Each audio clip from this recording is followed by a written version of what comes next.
Shalom, selamat pagi Bapak Ibu Saudara dikasihi Tuhan. Berjumpa dalam program Santapan Rohani pagi hari ini. Kiranya Tuhan memberkati Bapak Ibu, seluruh para pendengar dimanapun berada. Saudara, sebelum kita masuk dalam pendengaran firman Tuhan, kita berdoa. Bapa di sorga, pagi hari ini kami mengucap syukur. Terpujilah nama-Mu Tuhan. Termulialah nama Tuhan. Sebentar kami akan belajar daripada firman-Mu Tuhan. Urapilah pendengaran kami. Urapilah setiap telinga yang mendengarkan kebenaran firman. Supaya firman-Mu Tuhan dapat kami mengerti dan dapat kami terima. Di dalam nama Tuhan Yesus kami berdoa dan mengucap syukur. Haleluya. Amin. Bapak Ibu Saudara, pembacaan firman di tengah-tengah kita pada saat hari ini yang tertulis dalam Lukas 10 ayat 29.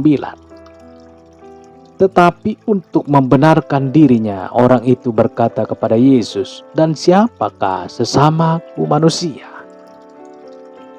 Tuhan Yesus meminta kita mengasihi sesama manusia. Pertanyaan yang sering kali dilontarkan banyak orang, siapakah sesamaku manusia? Persis seperti kata pepatah, saudara, kura-kura dalam perahu. Pura-pura tidak tahu, saudara.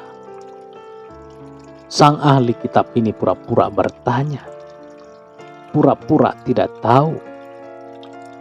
Ia mungkin berharap Yesus akan menyebut kriteria atau syarat tertentu untuk sesama manusia, sehingga ia bisa menyanggahnya, saudara. Alih-alih menjawab pertanyaan itu, malah Yesus memberikan perumpamaan yang mengejutkan. Orang Samaria yang murah hati, saudara.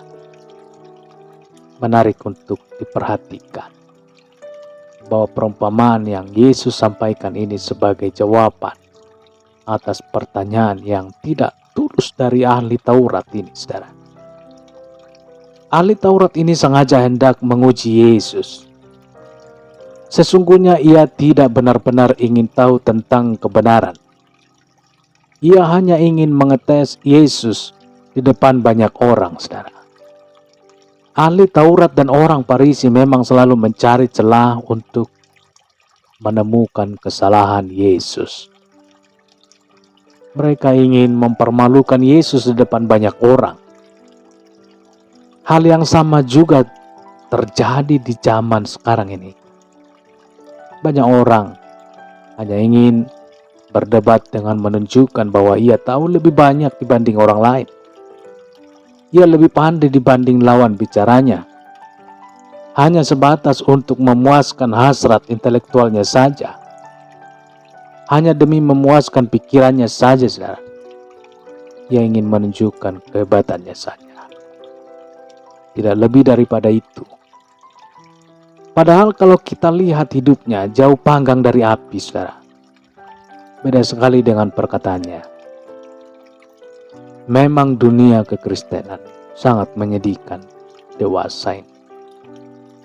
Tidak saja jemaat, majelis gereja bahkan pendeta pun sama saja. Keterlibatan seseorang dalam pelayanan tidak berarti ia mentaati firman Tuhan. Saudara dikasihi Tuhan, ketika dihadapkan pada kebutuhan sesamanya, pada saat ia melihat sesamanya menderita dan membutuhkan uluran tangannya, baik sang imam maupun orang Lewi sama-sama tidak peduli. Mereka gagal mempraktekkan kebenaran yang mereka ketahui dan yang mereka beritakan. Mungkin mereka takut mengambil resiko. Menolong orang yang belum mereka kenal. Banyak orang tidak mau repot karena menolong sesamanya. Maunya cari aman, maunya enak sendiri. Egois sekali, saudara. Mungkin juga orang Lewi dan sang imam sedang terburu-buru. Ada kesibukan yang tidak bisa ditinggalkan. ada rapat kantor, ada rapat pelayanan dan rapat-rapat lainnya, saudara. Bukankah kita pun kerap seperti itu? Keaktifan kita melayani bukan jaminan bahwa kita selalu mentaati firman Tuhan. Nah, siapakah sesamamu manusia? Itulah pertanyaan pura-pura dari sang ahli Taurat. Itulah sebabnya Yesus kemudian bertanya balik kepadanya, menurut pendapatmu siapakah di antara ketiga orang yang melihat orang yang dirampok itu yang bisa disebut sesama manusia? Orang Samaria adalah keturunan Yahudi yang sudah berdarah campuran, sehingga kurang diterima bahkan dihindari oleh orang Yahudi asli, saudara. Namun kita menyaksikan justru orang Samaria lah yang memberikan pertolongan ketika mendapati orang Yahudi yang sekarat itu. Sungguh sebuah contoh yang dramatis, saudara. Memilukan sekaligus menyedihkan. Orang yang ditolongnya bukan hanya berasal dari kaum yang berbeda suku. Korban perampokan yang terkapar itu adalah orang Yahudi yang selama ini menghina atau memandang rendah dan mengasingkan kaumnya, orang Samaria itu. Sebagai pengikut Kristus, kita pun dipanggil melakukan hal yang sama seperti orang Samaria yang baik hati, mengasihi sesama manusia bukan karena mereka sama dengan kita, saudara. Bukan juga karena ia pernah berbuat baik kepada kita. Kita harus melakukannya karena Tuhan menghendaki kita menyatakan kasih-Nya kepada sesama kita. Saudara dikasihi Tuhan, Tuhan Yesus meminta kita mengasihi sesama manusia. Bukan manusia yang sama dengan kita, bukan. Dan mohon maaf Bapak Ibu, termasuk juga orang-orang yang pernah menyakiti kita. Kita harus sanggup. Bapak Ibu dikasihi Tuhan, demikian pendengaran firman Tuhan. Kiranya Tuhan memberkati, memberikan kekuatan untuk kita dapat mengasihi sesama. Kita berdoa. Bapa di dalam sorga, terima kasih Tuhan kami sudah mendengarkan firman-Mu. Tuhan berikanlah kami kekuatan untuk kami dapat menjalankan firman-Mu. Untuk kami bisa mengasihi sesama kami, mengasihi musuh kami. Karena itu adalah kelebihan daripada orang-orang yang tidak mengenal Engkau. Tuhan Yesus, ajarlah kami untuk taat setia. Berguna bagi kebenaran firman Tuhan, berguna bagi pelayanan-Mu Tuhan. Biarlah Engkau siapkan hati dan pemikiran kami untuk berjalan dalam kebenaran firman, memberitakan kabar baik.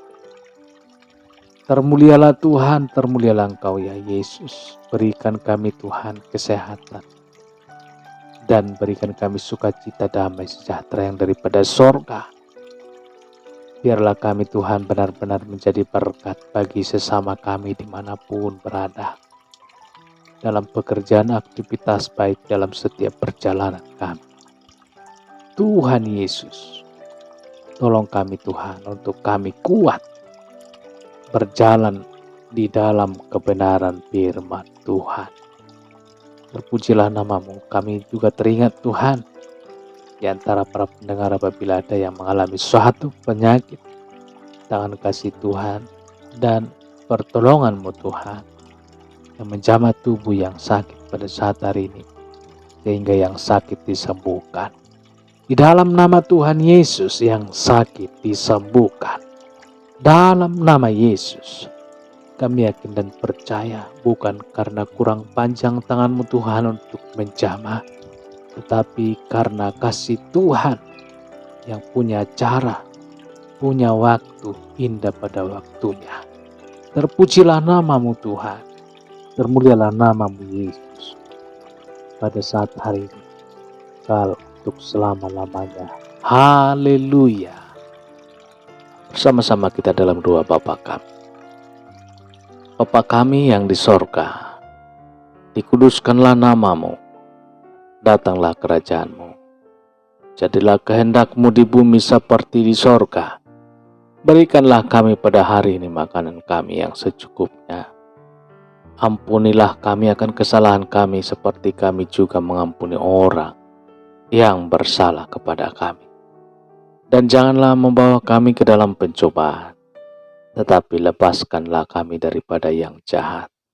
Karena Engkaulah yang mempunyai kerajaan dan kuasa dan kemuliaan sampai selama-lamanya. Amin. Terimalah berkat Tuhan. Tuhan memberkati engkau dan melindungi engkau. Tuhan menyinari engkau dengan wajah-Nya dan memberikan kasih karunia. Tuhan menghadapkan wajah-Nya kepadamu dan memberikan damai sejahtera. Berkat anugerah dari Bapa Sorgawi, cinta kasih karunia dari Tuhan Yesus Kristus, dalam persekutuan dan penghiburan Roh Kudus, menyertai kita semua sekarang ini sampai Maranatha Tuhan Yesus datang kembali, dan bahkan sampai selama-lamanya. Dalam berkat nama Tuhan Yesus Kristus. Haleluya. Amin. Amin. Puji Tuhan saudara yang dikasihi Tuhan. Kami percaya firman Tuhan menjadi berkat dan kekuatan buat saudara semua. Dan Roh Kudus akan menolong saudara untuk lebih lagi memahami kebenaran firman Tuhan. Tuhan Yesus memberkati saudara. Demikian perjumpaan kita pada saat pagi hari ini. Dan sampai berjumpa kembali dalam kesempatan berikutnya. Tuhan Yesus memberkati. Haleluya, haleluya. Amin, amin, amin.